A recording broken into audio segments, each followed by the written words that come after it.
কি রে, বাথরুমের দরজাটা তো মনে হয় ভেতর দিয়ে বন্ধ। ঠেলা যাচ্ছে না বাইরে থেকে।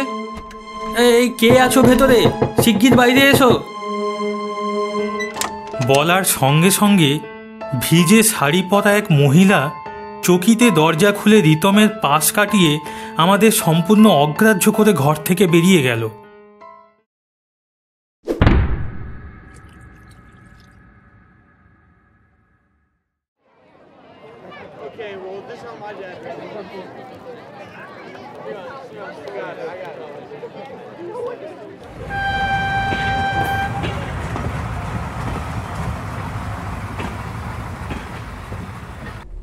দুই বন্ধু মিলে ঠিক করলাম বিষ্ণুপুর বেড়াতে যাব।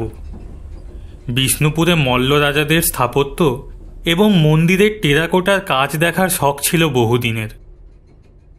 চক্রধরপুর প্যাসেঞ্জারে চেপে শেষ রাতে বিষ্ণুপুরে যখন নামলাম তখন ঘন অন্ধকার। প্ল্যাটফর্মে বসেই আমরা ভোরের প্রতীক্ষা করতে লাগলাম। আমরা বসে একটু ঝিমুচ্ছিলাম, তখন কোথা থেকে একটা বেঁটে খাটো মাঝবয়স্ক ধুতি পরা লোক এসে জিজ্ঞাসা করল, বাবুরা কোত্থেকে আসছেন? আমরা আসছি হাওড়া থেকে। এই বিষ্ণুপুর বেড়াতে এসেছেন বুঝি? হ্যাঁ। কোথায় উঠবেন কিছু ঠিক করেছেন? না, আগে সকাল হোক, তারপর দেখা যাবে। আগে স্টেশনের সামনে আমাদের হোটেল আছে, ভালো হোটেল। যদি দয়া করে পায়ের ধুলো দেন তো ধন্য হই। জল, কল, বাথরুম সব কিছুরই ব্যবস্থা ভালো। এমন হোটেল এই অঞ্চলে আর দুটি পাবেন না। স্টেশনের সামনে বলতে কি একেবারেই সামনে, না একটু যেতে হবে? একটুও যেতে হবে না, ওই দেখা যাচ্ছে একেবারে রাস্তার উল্টো দিকে। এই চলুন না আমার সঙ্গে। আমরা ওর কথায় রাজি হয়ে ওর সঙ্গে স্টেশনের বাইরে এসে সেই হোটেলে ঢুকলাম। হোটেলের মালিক পঞ্চাননবাবু তখন সবে চেয়ারটিতে এসে গুছিয়ে বসেছেন। আমরা গিয়ে তাকে ঘর চাইতেই উনি বেটেখাটো লোকটিকে বললেন, যাও তো হে সিধু, বাবুদের ঘর দেখিয়ে দাও। হোটেলটি ছোট হোক তবে বেশ পরিষ্কার পরিচ্ছন্ন। আমরা সিধুর সঙ্গে দোতলায় উঠে প্রথমে যে ঘরখানি দেখলাম সেটিকেই পছন্দ করলাম। আমরা অবশ্য ঘরের ভিতর ঢুকলাম না, বাইরে থেকেই দেখলাম। পরিপাটি বিছানা, সাজানো গোছানো সুন্দর ঘর। দরজাটা হাট করে খোলা ছিল। চলুন ওই দিকের ঘর দেখাই। এই কেন? এই তো একটা ভালো ঘর ছিল। এ ঘরটা নয়, এটা 7 নম্বর ঘর। এটা একটু আগেই হয়ে গেছে। আপনাদের অন্য ঘর দেখাচ্ছি। হয়ে গেছে মানে? এই ভোরে আমরাই তো প্রথম যাত্রী। তাছাড়া এ ঘরে অন্য কেউ এলে তার কিছু মালপত্র থাকবে। মালপত্র না থাকলেও দরজাটা তো বন্ধ থাকবে। ঘরে লোক নেই, জন নাই, 2 হাট করে দরজা খোলা। হয়ে গেছে বললেই হলো। দেখুন, আপনাদের যদি বেশি ভাড়া দরকার হয় সে কথা বললেই তো পারতেন, আমরা কি দিতাম না? মানে দেখুন, আপনারা আমার কথা বিশ্বাস করছেন না তো। যাই হোক, ঘর যখন খালি তখন আপনারা ঢুকুন। আমার মনে হয় আমি যখন স্টেশনে গেছি সেই সময় ওরা হয়তো চলে গেছে। সে যাকগে, ওসব জেনে আমাদের কাজ নেই। এই ঘরটি আমাদের পছন্দ, এই ঘরেই আমরা থাকব। আপনি যান, এখন চটপট আমাদের জন্য 2 কাপ চা নিয়ে আসুন তো দেখি। সিধু চা আনতে নিচে চলে গেল। একটু পরেই শুনতে পেলাম পঞ্চানন বাবুর গলা, ওই ঘরটা কে খুললো? কে? তা জানি না বাবু, ও ঘর তো খোলাই হয় না, সব সময় তালা দেওয়া থাকে। বাবুদের নিয়ে ওপরে উঠেই দেখি দরজা একেবারে 2 হাত করে খোলা। তা ছোড়া দুটো কি ওই ঘরেই থাকতে চায়? হ্যাঁ বাবু। এরপরেই সব চুপচাপ। আমরা ঘরের মধ্যে থেকে সবই শুনলাম। একটু পরেই সিধু এসে চা দিয়ে গেল। বাইরে তখনও অন্ধকার।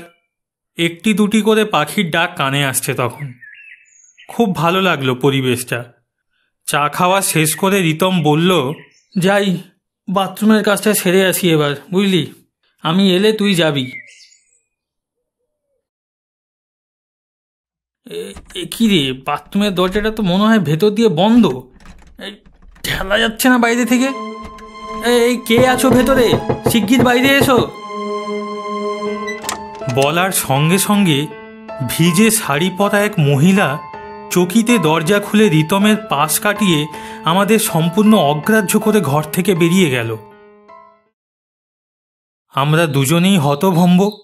এ কি রে বাবা, এতক্ষণ রয়েছি এখানে, অথচ ওর কোনো অস্তিত্বই বুঝতে পারিনি।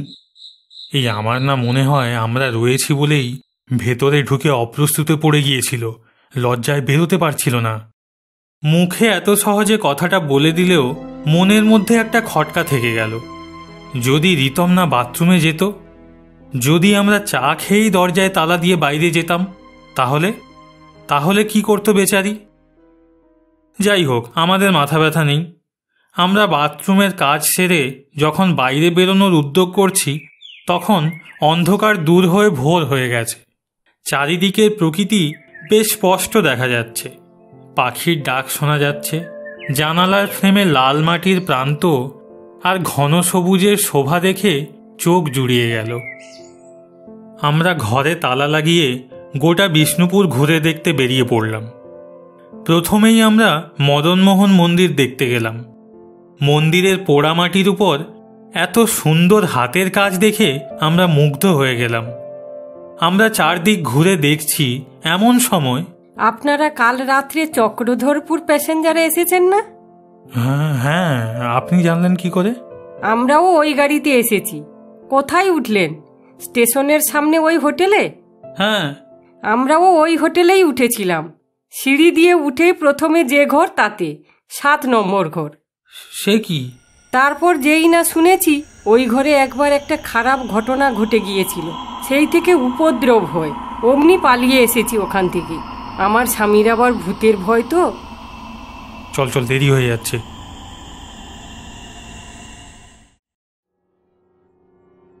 আর এক মুহূর্ত এখানে নয়, ওই হোটেলে আমি আর ঢুকছি না ভাই, বুঝেছিস তো? এনারাই আমাদের আগে ওই 7 নম্বর ঘরটায় থাকতে গিয়েছিলেন। সকালবেলা বাথরুম থেকে তো ইনিই বেরিয়েছিলেন। তাই তো, ওই মহিলাটার কথা একদম ভুলে গিয়েছিলাম। কিন্তু এনার স্বামীকে তো কই তখন কোথাও দেখলাম না। ওসবে ভয় পাস না ভাই, ওসব গাঁজাখুরি গল্প। আমার মন কিন্তু রিতমের কথায় সায় দিল না। আমার ভূতের ভয় খুব, তাই ভয়ে বুক ঢিপ ঢিপ করতে লাগলো আমার।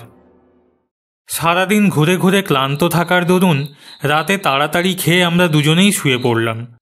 শুতে শুতে রিতম বলল, খুব ভুল হয়ে গেল রে।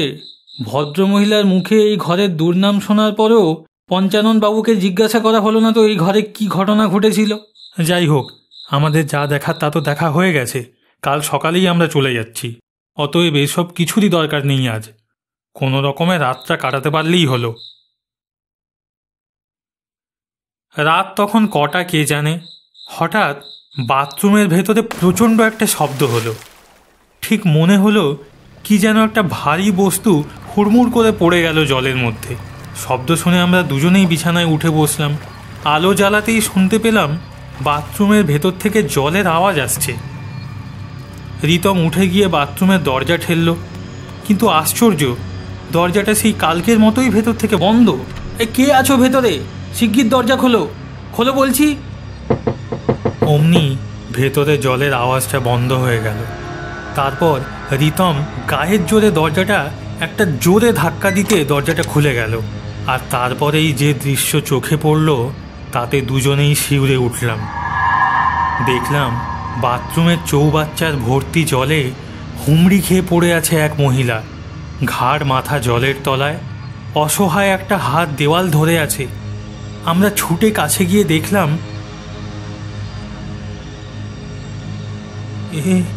এ তো সেই সকালের মহিলাটি। সে দৃশ্য বেশিক্ষণ দেখতে পারলাম না।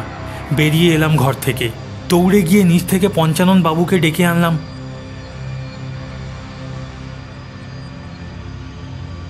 কিন্তু কোথায় কি তখন, সব ফাঁকা। কি আর বলি বলুন তো আপনাদের? এ ঘর তো আমি দিতে চাইনি, আপনারাই জোর করে নিলেন। বছর 2 আগে এক দম্পতি এখানে হানিমুনে এসেছিলেন। একদিন রাত্রে হঠাৎ এক দুর্ঘটনা হয়ে গেল। মহিলা মাঝরাত্রিরে বাথরুমে ঢুকেছিলেন, তারপরই সম্ভবত পা পিছলে হুমড়ি খেয়ে চৌবাচ্চায় পড়ে যান। বাথরুমের দরজা ভেতর থেকে লক করা ছিল, সে থেকেই এ ঘরে কেউ থাকতে পারে না। আমরাও কাউকে ভাড়া দেই না, এটা সব সময় তালা দেওয়াই থাকে। কিন্তু কাল ভোরে কে যে তালা খুললো।